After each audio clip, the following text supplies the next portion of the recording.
ওখানে লেখা আছে আই লাভ ডিব্রুগড়। দেখতে পাচ্ছেন না, একদম নদীর চটটার উপরে আই লাভ ডিব্রুগড়। সুন্দর যাচ্ছি তো কুমাররা কীভাবে এগুলা ছোটো ছোটো গ্লাস বানিয়েছে, চায়ের গ্লাস মাটির রোদে শোকাচ্ছে। এদিকে মাটির ঘট আছে, এদিক থেকে গাড়ি আসা যাওয়া করে। আমাদের ভাসানটা এদিক থেকে আসে, এদিক থেকে মূর্তি নিয়ে আসে, এদিক থেকে নিয়ে এত দূর থেকে ওদিকে চলে যায়, একদম ওইখানে গিয়ে ভাসিয়ে দিতে। লাগিয়ে কী করছে পিছনে যে ছোটো আছে বটটা থেকে কি ভালো লাগছে। দূর দূরান্ত কিছু দেখা যায়, ওই দিক পাশে সমস্যা সব ঘর বানিয়ে থাকছে। ও নিচে নেমে আসলো, ও নিচে নেমে আসলো, এ ফেলাফেলি করবে না।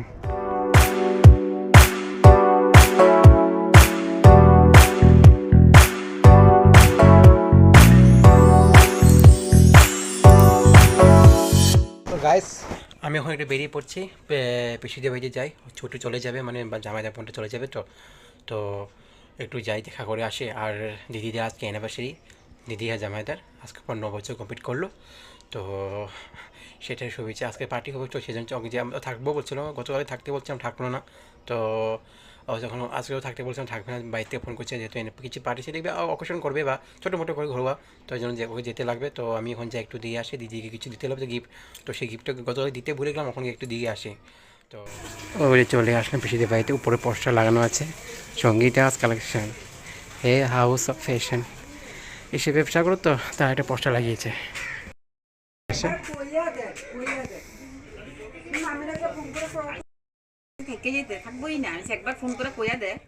কি কি বলছেন?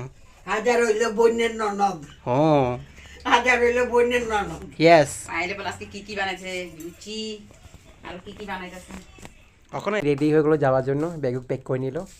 না ফোন করে এখন ফোন করে নিচ্ছে বাইরে থেকে, মানে টিউশন পড়াতো, তো ওই স্টুডেন্টকে মাকে ফোন করছে, গার্জেনকে থাকার জন্য বলছে, রিকোয়েস্ট পিসিতারা। তো ফোনটা জানিয়ে মানে জিজ্ঞাসা করে নিয়ে আসতে লাগবে কিনা, না যেতে লাগবে না কেন এক্সাম চলছে তো স্টুডেন্টের। আচ্ছা ব্যথা করছে ঠাকুমা, এই জন্য একদিন সেলাই নিয়ে বসছে। আমার এখন কর্ম করতে হবে, কি করব? আর যখন চলে যাবে ফোন করলো, রিকোয়েস্ট বলছে এই স্টুডেন্টের মা এক্সামে যাচ্ছে, তো সেজন্য আমি ম্যানেজ করতে পারবো না। না আমি আনিনি। মিষ্টি কোথায় স্কুল গিয়েছে? দুচু করছো তুমি, দুচু করছো তুমি, দেখো কথা শুনো না। আমরা এখন একটু পর্যায়ে বেরিয়ে পড়ছি। আমরা তিনজন যাচ্ছি নদীর পাড়ের দিকে, নদীর দিকে একটু যাবো নিয়ে আসি। আমরা তিনজন আছে, রাজা, ছোটন আর আমি। যাই একটু নদীতে যাই, বলছে যাবে, ওই যে দুপুরের দিকে যাবে, খাওয়া দাওয়া করে যাবে পিসি বলছে। তো যাই একটু নদীতে দেখে আসি, আমাদের আসামের ব্রহ্মপুত্র নদী। এই ভেড়াগুলোকে কি ভালো লাগছে, বাচ্চা একটা আছে। আমরা এখন পৌঁছে গেলাম নদীর পাড়ে দিকে। তো আমরা এখানে ঢুকবো, পৌর নিগম থেকে ঢুকবো, আমরা মিউনিসিপ্যালিটি থেকে, এদিক থেকে সিধা যাবো আমরা। এটা হলো মিউনিসিপ্যালিটি। তো গাইস দেখো আমাদের ডিব্রুগড় শহরের, ডিব্রুগড় জেলা মিউনিসিপ্যালিটি। ওখানে লেখা আছে আই লাভ ডিব্রুগড়। দেখতে পাচ্ছেন না, একদম নদীর চটটার উপরে আই লাভ ডিব্রুগড়। সুন্দর বানিয়ে দিয়েছে। হ্যাঁ পাইপটা দেখো, জল পাস করবে নাকি। দিলাম নদীতে, এটা হলো আমাদের ব্রহ্মপুত্র নদী। আর সামনে জলটা বেশি হয়েছে, মধ্যে জলটা কমেছে, উৎপাদে জলটা কমে গেছে।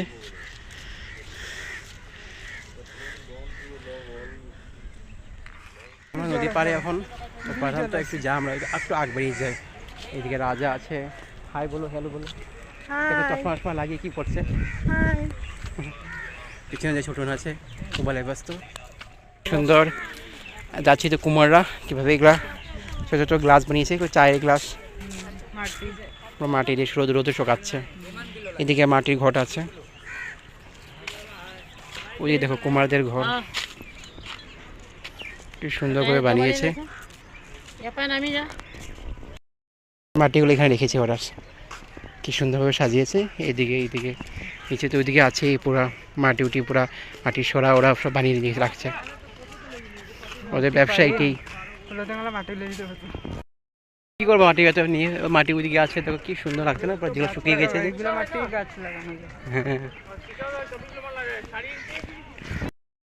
নিচে মা কালীর মন্দির আছে, ওখানে ঠাকুর পূজা করছে। ছোট ছোট কুকুরের বাচ্চা কমতি আছে, বাপরে বাচ্চারা দেখতে ভালো লাগছে। সাতটা এই যে মা আর মাছ বাচ্চা একটা। আমরা এখন পৌঁছে গেলাম ডিটিপি, ওখানে লেখা আছে ডিটিপি,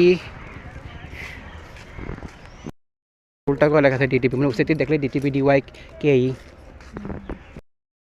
তো গাছটা দেখে গেলো, এদিক থেকে প্রতিমা সব নিয়ে আসে, এদিক থেকে উঠিয়ে নিয়ে এপার থেকে পার হয়ে একদম ওই পার থেকে উপরে চলে যায়। এই দিক থেকে গাড়ি আসা যাওয়া করে, আমাদের ভাসানটা এদিক থেকে আসে, এদিক থেকে মূর্তি নিয়ে আসে, এদিক থেকে নিয়ে একদম দিক থেকে ওদিকে চলে যায়, একদম ওইখানে গিয়ে ভাসিয়ে দিতে। নামছি সিটে, দেখো বাপরে, শ্রী কেশব মহন্ত, শ্রী সর্বানন্দ সোনোয়াল আমাদের প্রেসিডেন্ট ছিল, চিফ মিনিস্টার। হ্যাঁ সরি, আয়োগের ডিপার্টমেন্ট ছোটো মোটো এখানে মধ্যে আছে অফিসটা। ও এমনি বড় অফিস হতে জলসময় বিভাগটা বন্টল বাজার দিকে আছে, যেখানে গ্যাস যাচ্ছে সেখানের মধ্যে। আমরা এখন জলের সামনে চলে আসলাম। বাহ, খাবি না নাকি? মানুষ পাবলিকে পারে নোংরা করেছে প্রায় নদীটারে। জলটা কত ছিল, তোমার নামতে নামতে নামতে এখানে নেমে গেছে।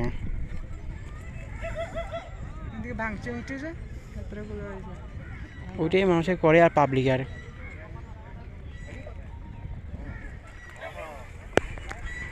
এই যে কুলের গাছ, কুল ধরেছে।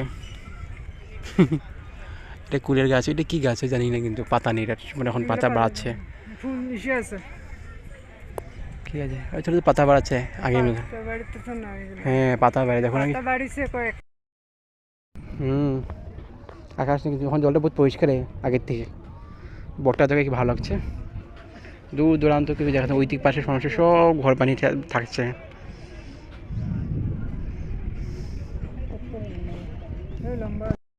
এগুলো ছাড়াও মানুষের কী করে নোংরাটা সত্যিকারে পাবলিকে, আমার এসব জিনিস ভালো লাগে না। কাঠামো থেকে গেছে, প্রতিমা যে ভাসিয়েছে তো কাঠামোগুলো থেকে গেছে। এগুলা কীভাবে পড়ে আছে কাঠামোগুলো, খারাপই লাগে দেখতে। পূজা করতাম আমরা, দুর্গা পূজা, কালী পুজো সব পড়ে আছে, ছট পুজোর জন্য ওগুলো সব পড়ে আছে।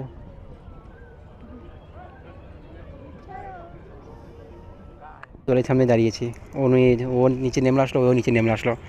ফালাফালি করবা না, জলটা পুরো গ্রিন হয়ে আছে, জানি না কেন। ওদিকে বোটগুলো চলছে রে,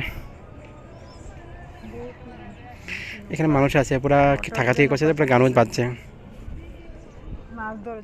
গাইস দেখো ওদিকে বিহারি মানুষকে একটু মানে ছেলেটার মানে বিয়ে আছে নাকি, তো কিছু নিয়ম নীতি করার জন্য আসলো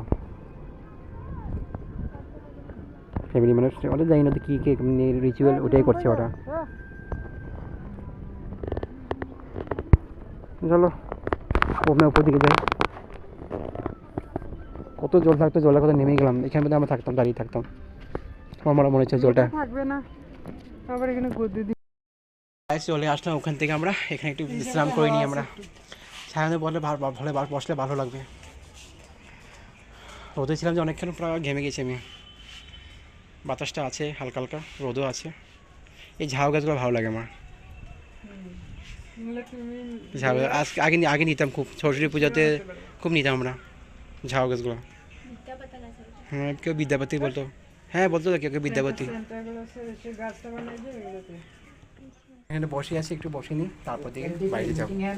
এসে যখন একটু ছিলেন যে একটু রোদের মধ্যে, হ্যাঁ ট্যাঙ্কি না ওটা, তো এই জন্য একটু বসে নিই। আমরা তিনজনে এখানে বসে আছি আরামসে। তো এখন হয়ে গেছি, আমরা এখন যাই বাস বাইরে দিকে। অনেক ঘুরে নিলাম, ওকে দেখিয়ে নিলাম। এখন একটু তো এখন বাইরে যাওয়ার সময় হয়ে যাচ্ছে, তো তখন বাইরে যাচ্ছি আমরা। আমি আসি, একটুখানি খাইয়া আমি খাওয়া দাওয়া করবো না, আমাদেরকে জবরদস্তি করছিল। কাপড় ধুইয়া তারপর করুম, এদিকে ওইটা উঠে গেছে, তারপর স্নান করুম, ঢাকি দেবো। কত কষ্ট সংসারের কাজ। করো করো, বিয়ে করো, তাড়াতাড়ি বিয়ে করো। আচ্ছা একবারে বাসু আয় ছোট যাই আমি, বাসু উঠাই দিবা, ও বাসু উঠাই দিতে কোথায় রে? কি বসে আমি পারবো না, আমি পারবো, সব পারে, আমি এসব কিছু পারতেছে পারবো। থাকো আরে এক লোকে বাইরে যাবে গো, বেশিক্ষণ লাগবে না, না খাইতে। পারবো না আমি, সিধা কথা। থাকো, বাই বাই। জবরদস্তি করছো না, আমরা যা খাই আর কথাগুলো গুরুত্ব রাখবা। মানে বুঝলা না? হ্যাঁ তো গাইস ওকে তো নিয়ে গেলাম আমি যে বলছে জামাইদের বোনকে, সে আমাদের দিব মানে ও বলছে বাইরে যাব তো 12টা 12:30 সময় উনি দুপুরবেলা খাওয়া দাওয়া করে যেতে বলছিল পিসি মেয়েটা। তো ওই খাওয়া দাওয়া করে ও 12:30 একটা মানে একটা কাছাকাছি বেরিয়ে বললো। তো বলছিলো যখন এত দেরি আছে তো চলো তোমাদের দিবুগা নদীতে যাবো। গতকাল তো যাওয়া হলো না, তো আজই যখন সময় যখন ছিল তো আমি বাস নিয়ে গেলাম। কিন্তু কখনো কখন মানুষ বলতে পাওয়া যায় না আসে আবার কখন আসবে বা কী পরিস্থিতি আসবে। তো যখন আসলো আসলে ঘুরিয়ে নিয়ে আসলাম। পরশু দিন তো গতকাল যেতে পারলাম না, তো ভালোই লাগলো। তার সঙ্গে রাজাও গিয়েছিলো, পিসির ছেলেও গিয়েছিলো। তো আমরা তিনজনই গেছিলাম, ঘুরিয়েছিলাম। কিছু খাবে বলছিলাম, খেতে বলছিলাম, কিছু খেলো না, বলে পেট ভরা আছে, আর আমিও খেলাম না। ভালোই লাগলো, মানে সঙ্গে আর দু তিনজন থাকলে ভালো লাগে ঘোরাফেরা করতে। তো যা ঘুরতে আসলাম। ও এখন বাড়িতে পৌঁছে গেলো, ওখানে টিউশন পড়াচ্ছে, কখনই বসলো, ফোন করলাম আমি। তো আজকে জন্য নিচ্ছি বিদায়। যদি ব্লগটা ভালো লাগে তাহলে প্লিজ একটু লাইক করবেন, কমেন্ট করবেন, শেয়ার করবেন। যদি প্রথমবার দুবাইতে আসেন তাহলে প্লিজ একটু সাবস্ক্রাইব করে দেবেন। টাটা, bye bye, good night, take care to all.